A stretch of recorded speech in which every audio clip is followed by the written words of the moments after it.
It begins not with a scream, but with a smirk. A teenage boy in a rubber mask stalks his sister in the shower, stabbing her with a fake knife, an opening that mirrors Psycho, yet drenched in parody and sleaze. But Tobe Hooper wasn't making fun of horror tropes. He was issuing a warning. In the Funhouse, innocence walks blindly into spectacle, and behind every painted clown grin is a mouth that bites. Released in 1981, the Funhouse was never just another slasher. It arrived after Halloween and Friday the 13th, yet chose a different path, one lined with rusting bolts, cotton candy haze, and something breathing behind carnival tarps. Hooper lured us in with the promise of cheap thrills. What he delivered was a grotesque elegy to childhood wonder, corrupted and unrecognizable. Its horror isn't fast. It doesn't chase you, it watches you. It creaks, it breathes, it waits. By the time you realize you've crossed a line into a real murder, into a real monster, you're already trapped, just like the kids in the ride. Yet for all its gore and grotesquerie, the Funhouse was also strangely prophetic. Long before it, American Horror Story, or Terrifier, Hooper tapped into the primal fear of the carnival, a place designed to disorient, where masks are sold next to mutilation, where fun becomes fatal. These aren't just behind-the-scenes trivia.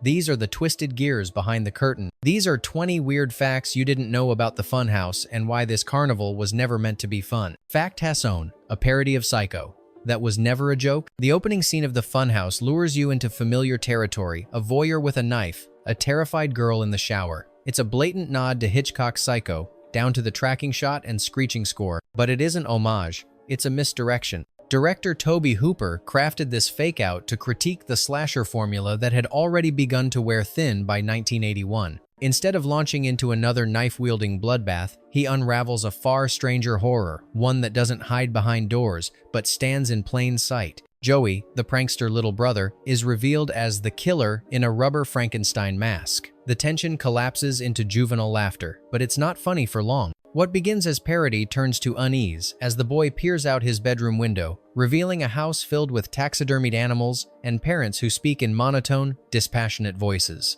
Was this scene just satire, or the first warning that in the Funhouse, horror wouldn't come from where you expect it? Hooper wasn't laughing with the audience. He was asking them, what happens when the mask comes off and there's still something ugly underneath? Fact Hash 2. The Funhouse was inspired by a real murder at a carnival. Few viewers knew this, but the idea for the Funhouse came to Hooper after reading about a real incident involving a traveling carnival in the late 60s, where a decomposing body was discovered hidden inside a ride, mistaken for a prop for years. That story left an imprint, the blurring of real death and staged spectacle. Hooper translated that unease into every corner of the Funhouse. The carnival isn't just a backdrop, it's a character, a place that consumes people and makes them part of the show. The props are too lifelike, the performers too dead-eyed, the laughs too rehearsed. Even the barker, with his reptilian grin and hoarse promises, seems less like an actor and more like someone who never left. By grounding his horror in something that actually happened, Hooper made the Funhouse more than a metaphor. He made it a tomb.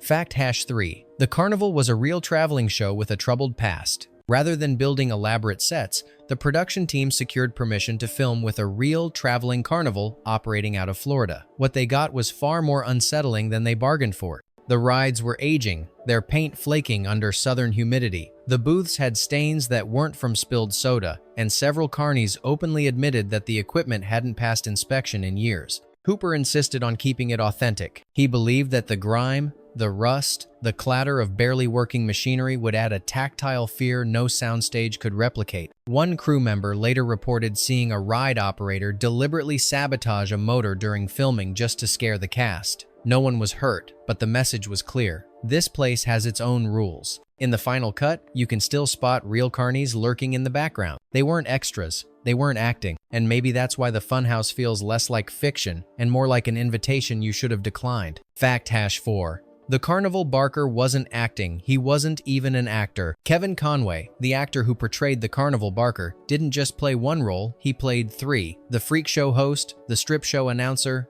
and the Funhouse ride operator. But here's the catch. Hooper never told the rest of the cast. To them, it seemed like three different, eerily similar men were following them around the carnival. Hooper wanted to create the illusion that the carnival itself was a closed loop where faces repeat, time bends, and escape becomes illusion. Conway leaned into the role, refusing to break character between takes. He adopted a snarling voice and invasive stare that made even the seasoned crew uneasy. One extra later said she avoided eye contact with him because he didn't blink, not once. And that was the point, to make the carnival feel not staged, but haunted by itself. In the Funhouse, the same man runs every show. Maybe he always has. Fact #5. The deformed monster was based on medical textbooks and regret. When the group sneaks into the dark ride for a night of thrills, they don't expect to witness a murder. But it happens fast.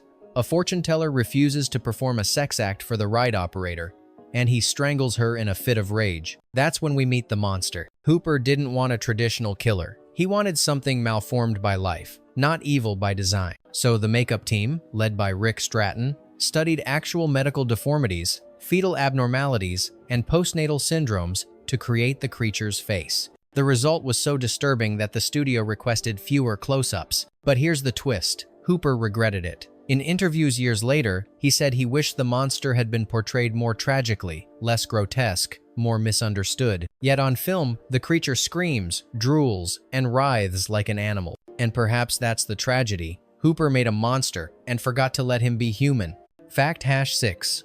The strip show scene was originally meant to be played for horror, not sex. Before the kids sneak into the funhouse, they stop at a sleazy strip show. It feels gratuitous until you realize what Hooper was doing. The scene was originally scored with unsettling music, not bump and grind jazz. The dancers were told to move like mannequins, not seductresses. He was crafting a commentary on sexual numbness, how spectacle replaces intimacy. But producers worried that audiences wouldn't get it and changed the tone in post-production. They added upbeat music, sped up the footage slightly, and cut reaction shots from the characters. The result? A forgettable moment of sleaze. But in the original cut, it was meant to disturb because the performers weren't erotic. They were automatons, trapped in looped movements, no different than the carnival rides outside. It wasn't arousal Hooper was showing. It was entrapment. And maybe that's the real horror, not what's happening, but how no one reacts to it anymore. Fact #7. The set was designed to feel like a prison with no exits that work. Once the group witnesses the fortune teller's murder, panic sets in. They try to leave, but every door is locked. Every corridor loops back. This wasn't just scripted. The Funhouse set was deliberately constructed like a maze with false exits, modeled after actual escape room psychology. Production designer Mort Rabinowitz built the entire ride interior on a single soundstage, but structured it to disorient both cast and crew. Many scenes were shot in near darkness, and multiple takes were ruined because actors genuinely couldn't find the right exit. Elizabeth Barrage, who played Amy, once broke character and said, "I don't know where I am anymore," and Hooper kept the footage. The horror of the Funhouse isn't that the kids are chased, it's that they're forgotten inside, like props waiting to be used again. Fact #8. The monster's mask hides a second face, literally. Before the reveal of his true face, the monster wears a white Frankenstein mask, a callback to Joey's prank in the opening. But what most viewers missed is this. That mask isn't just a disguise. It's a layer of denial, one that echoes a deeper theme Hooper wanted to explore. Actor Wayne Doba, who portrayed the monster, wore a full prosthetic underneath the rubber mask during filming. The creature's real face, twisted, cleft, half paralyzed, was concealed even from most of the crew. When the mask is finally torn off on screen, the moment isn't just shocking, it's ritualistic. Hooper choreographed it like a reverse birth, a grotesque unveiling of something that never should have been hidden. And in that second, we're forced to ask, was the monster hiding from them or from himself? Fact #9. The creature was played by a professional dancer to create unearthly movement. You might expect the killer in a slasher film to lurch or stomp, but in the Funhouse, the monster shifts, almost dances his limbs, jerking in patterns that don't look fully human. That's because Tobe Hooper didn't cast a stuntman. He cast Wayne Doba, a classically trained mime and dancer. Hooper believed that real horror isn't about violence, it's about movement. He asked Doba to base the creature's gait on real-life seizures, animal behavior, and footage of children learning to walk. The result is disturbing. The monster doesn't move with rage, but with confusion, as if even his muscles don't understand what's happening. And during one take, Doba collapsed from exhaustion inside the heavy suit. Hooper didn't cut, because in that moment, the creature wasn't acting anymore. He was fighting to control a body that no longer obeyed him. Fact #0. The kill scenes were choreographed like a puzzle, not a chase. In most slasher films, victims run and scream. In the Funhouse, they get lost not just in space, but in logic. Tobe Hooper structured each kill like a cruel riddle, where fear didn't come from pursuit, but from misdirection. Buzz is crushed beneath gears while trying to defend Amy. Liz is strangled by a hanging noose she thinks is part of the ride. Richie is electrocuted after trying to steal money from the cash box. Each death unfolds not as spectacle, but as consequence, each tied to a sin: arrogance, greed, lust. And Hooper made sure the deaths weren't exaggerated. They're quick, brutal, and mechanical, like the ride itself was doing the killing. By the end, you forget the monster has hands, because everything in the Funhouse kills, even gravity, even silence. Fact Hassonon. One death scene was so claustrophobic. The actress had to be sedated. Liz's death, in which she's caught in a maze of hanging mannequins before being silently garroted, was filmed in an actual storage chamber, crammed with real Carnival props. The scene required actress Largo Woodruff to stumble through rows of suspended plastic limbs, blindfolded with only a flashlight. During rehearsal, she panicked. The props tangled in her hair, and one wire nearly cut her cheek.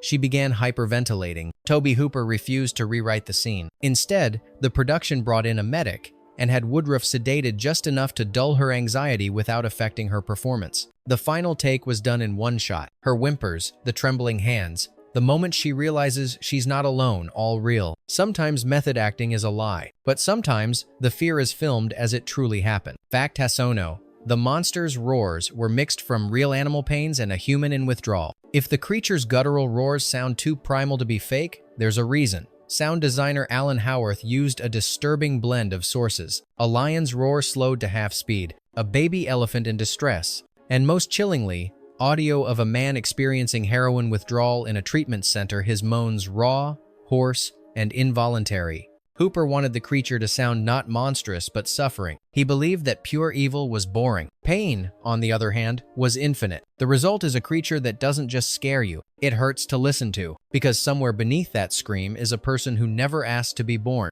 Fact Hasson 3. The final confrontation was filmed in total darkness with no marks or blocking. In the film's final act, Amy wanders alone through the bowels of the ride, lit only by swinging bulbs and sparking wires. She's not being chased, she's being toyed with. To capture the sheer unpredictability of fear, Hooper chose not to block the final confrontation between Amy and the creature. Elizabeth Berridge was given only one instruction: keep moving forward, he's behind you, but he doesn't always follow. The monster, played by Wayne Doba, improvised his movements based on the sounds of the set. No floor marks, no lighting cues, just chaos. At one point, Berridge ran into a real metal pipe and bled slightly. Hooper kept filming. The final product feels less like a chase and more like a ritual, a collapsing labyrinth swallowing its final offering. Amy wasn't just escaping, she was being watched by the Funhouse itself, waiting to see if she'd be its final trick. Fact Hasson 4. The giant gear death was designed like a reverse birth. When Amy finally defeats the monster, it's not through combat, but through circumstance. He falls into a pit of massive rotating gears. The scene, often seen as anticlimactic, was intentionally symbolic. Hooper described it as a reverse birth, a malformed creature consumed by the very mechanical world that created him. The gears weren't just props, they were metaphor. Throughout the film, machinery dominates every space. Spinning rides, hissing hydraulics, blinking lights. The monster doesn't die from violence. He dies from structure, from the relentless, mindless machinery of entertainment. Hooper said, "The Funhouse doesn't kill out of malice. It kills because it never stops turning. And maybe neither do we, audiences, always watching, until the spectacle eats itself." Fact Hasson 5. The final shot was meant to mirror a war survivor returning from battle. In the last shot of the Funhouse, Amy stumbles out at dawn, eyes hollow, hair matted with sweat and blood. She doesn't scream, she doesn't run, she simply walks past the rides, now still, past the carnies, now gone, past the fun. Hooper instructed Berridge to channel the energy of a war survivor, someone who had seen not just death, but meaninglessness. The camera doesn't follow her. It watches from a distance, detached, like an audience that got its fill. And there's no music, just silence, and the creak of cooling metal. Originally, the producers wanted a jump scare ending one last scream, one last twist. Hooper refused, because the real horror wasn't the monster. It was what Amy saw and what she now carries into the daylight. Fact Hashonex. The film was originally rated X in the UK because of its poster. Oddly enough, it wasn't the film's content that got it banned in parts of the UK, it was the poster. The original one-sheet featured a bloodied clown puppet with a screaming face emerging from its mouth. No violence, no nudity, just suggestion. But the British Board of Film Classification deemed it psychologically disturbing to children, and multiple regions pulled the poster from public display. Cinemas in London were ordered to cover the artwork or remove the film entirely. It didn't matter that the film was tamer than many of its slasher peers. What mattered was the tone, the sense of something twisted hiding beneath joy. Hooper later joked, "Apparently the clown was too scary for the Queen's streets." But in truth, the poster revealed the real weapon of the Funhouse, its implication, not its gore. Fact Hasson 7. Universal Pictures tried to re-edit the film behind Hooper's back. After test screenings, Universal executives were worried that the Funhouse was too weird, too slow, and not bloody enough. Without notifying Hooper, the studio created a re-edit, faster pace, heavier music cues, and alternate dialogue for the monster. But when Hooper found out, he threatened to walk from his 3-picture deal with the studio, including his next project, Poltergeist. The threat worked. His cut was restored. Ironically, Poltergeist would go on to be credited partially to Steven Spielberg, while The Funhouse remained one of the few films Hooper had complete creative control over. And perhaps that's why it feels so singular, because it was never meant to please everyone, just to unsettle the ones who were really watching. Fact Hasson 8. The monster was supposed to have a backstory, but Hooper deleted it on purpose. In early drafts, the creature had a name, a history, even a childhood accident that explained his deformities. Hooper filmed scenes hinting at a hidden family lineage, possibly tying him to incest or carnival experiments gone wrong. But during editing, he cut all of it. He believed that horror is weaker when explained. By deleting the monster's origin, he transformed him from a victim of circumstance into a living question mark. What is he? A product of neglect? Of cruelty? Of mutation? Hooper let the audience decide. And decades later, fans are still arguing about who or what the creature truly was. Because in the world of the Funhouse, identity isn't fixed. It's just another mask you put on until it rots into your face. Fact Hassanen. One actor believed the set was actually cursed and refused to return. Although much of the Funhouse was filmed on a Florida soundstage, parts of the exterior Carnival footage were shot on location in a real, now defunct Midway with a reputation for accidents. During one night shoot, an electrician was nearly electrocuted when a light rig short-circuited without rain or cause. The following morning, actor Cooper Huckabee, who played Buzz, abruptly quit the set for 24 hours, claiming he'd seen someone moving behind a ride that had been padlocked. When questioned, he allegedly said, "There's something here that doesn't want to be filmed." The production shrugged it off, but Hooper made a quiet change. He stopped using fog machines during night shoots, not for visibility, but because the mist was reflecting shapes that weren't on set. Even in post-production, one editor swore that frames went missing from reels without explanation, always during scenes involving the creature. Was it coincidence? Or did the Funhouse absorb a little too much of the real horror it tried to depict? Fact #20. The film was quietly buried by its own studio, then rediscovered by the wrong people. When the Funhouse underperformed at the box office, Universal stopped promoting it within weeks. It wasn't pulled, but it was left to rot. No national marketing push, no major home video release. But strangely, the film found new life, not among horror fans, but among true crime obsessives. Several criminal profilers cited the Funhouse in private lectures as an example of carnival space trauma, a theory linking disorientation, masked identities, and early sexual shame to later acts of violence. The film became a cult item among fringe psychologists. Even the FBI briefly investigated a suspect in the 1983 Carnival killer case who reportedly owned 4 copies of the film. No charges were filed, but the association stuck. And in some corners, the Funhouse stopped being just a movie. It became a mirror for people already carrying monsters inside. Bonus fact: the mask Amy wears at the start appears again, but upside down. In the first act, Amy playfully dons a plastic mask at the Carnival entrance, a gesture so brief, most viewers miss it entirely. It's a cheap, smiling face, meant to mock the very idea of fear. But in the final act, after all her friends are dead and the monster lies crushed in the gears, the mask appears again, hanging from a chain, only this time it's upside down. No one in the film acknowledges it, no camera zooms in, but it's there, in the background, during Amy's exit. Tobe Hooper never explained this. It wasn't in the script. Some believe it was the prop department's mistake. Others insist it was deliberate, a silent echo of the film's true message. That fun is a mask. That innocence is fragile. That horror, once experienced, flips everything you thought you understood. And that once you leave the funhouse, you never really leave it behind. If you made it out of the funhouse, you're already among the few who looked behind the curtain. If this film haunted you more than you expected, hit that like button and subscribe. We've got more reels they never wanted released. But now, we want to hear from you. Was the monster in the funhouse truly evil, or just the last victim no one wanted to save? Tell us in the comments. Let the noise begin.